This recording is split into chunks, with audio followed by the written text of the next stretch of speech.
So ayan, magkakarga muna tayo ngayon mga idol gamit itong 4 stage hand pump ni Master Donald Lima. Tushing 4 stage hand pump po. Galing po kay Master Donald Lima. Kung gusto niyo po ng hand pump o kaya electric pump para sa inyong laruang di hangin, paki-message niyo po si Master Donald Lima. Ayan, kakarga muna tayo mga idol.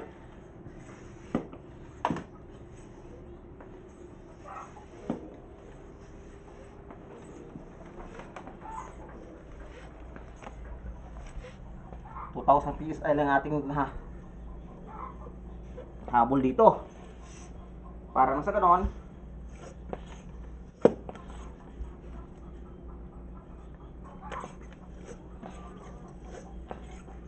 ayan, so abot na tayo ng 2,000 PSI. Ayan, so i-discharge na muna natin ito ating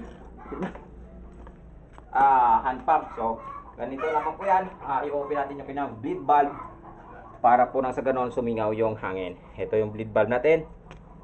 Yan, buksan natin. Yan.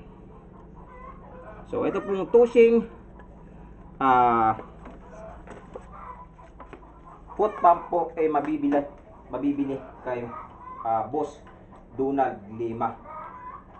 Napakaganda po ng produkto ni Boss Donald Lima at syempre po may lifetime service po yan si Master Donald Lima.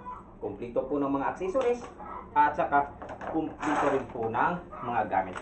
So susubukan natin ito mga idol. Dalhin muna natin ito sa firing range natin.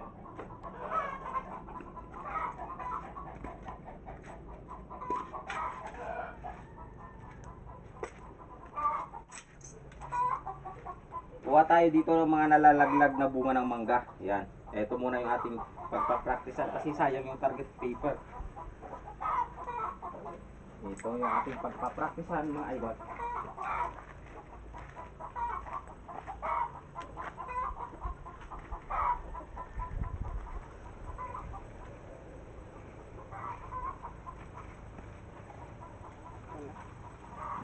Ayan, kung saan nakikita nyo, yun yung target board natin, yung sa dulo, yung may karton. So ilalagay natin tong ating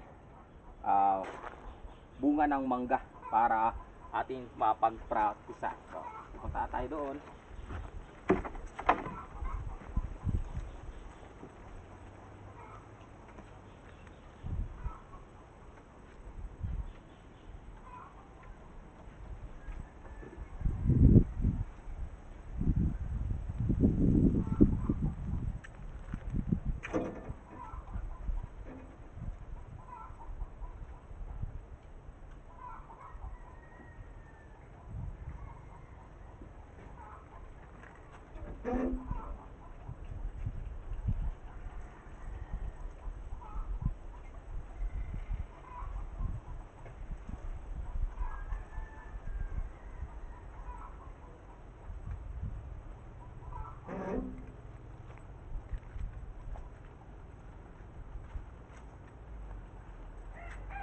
Yun, so set up na natin yung ating target.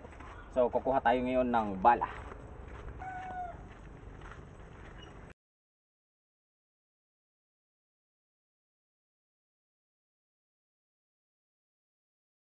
So sa ating gagamitin ngayon mga idol, yung Astro pellets po, 0.22. Yan, so ito yung gagamitin natin sa ating laruang di hangin. Kung gusto nyo bumili ng Astro pellets, pwede po kayong bumili kay Master Ray Tiburcio. Yan, so maglalagay tayo ngayon ng bala na Astro.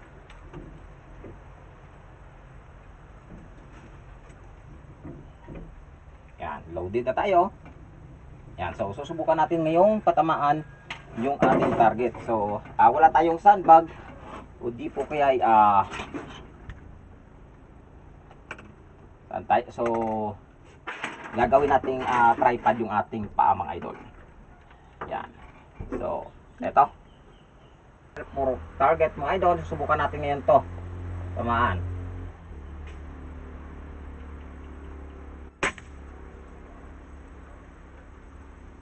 Wala po tayo. Sangit po. So tinanggalan muna natin ng silencer mga idol kasi po sumasagi yung bala sa silencer. Kaya pala hindi tayo tumatama. So ngayon mag-reload tayo ulit ng pellets. Yan. So ngayon susubukan natin ulit patamaan yung Indian Mango.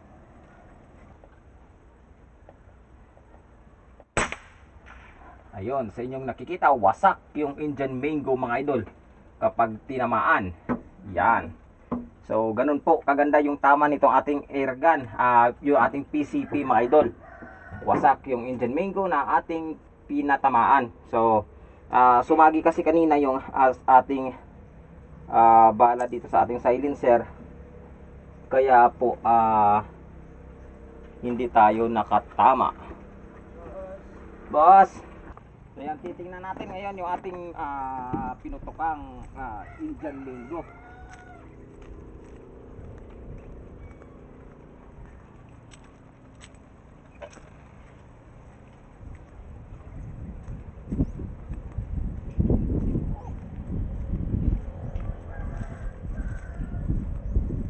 Yan, so ito yung ating target na Indian Mango mga idol kanina. Yan, wasak, nahati po sila sa dalawa.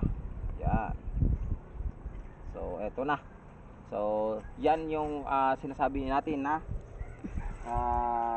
pinatamaan natin mga idol. So, eto mamaya ita-target natin pagsasampulan natin ito mamaya ulit. Wala kasi akong isang camera para nang sa ganun matutukan ito. So, yan na lang.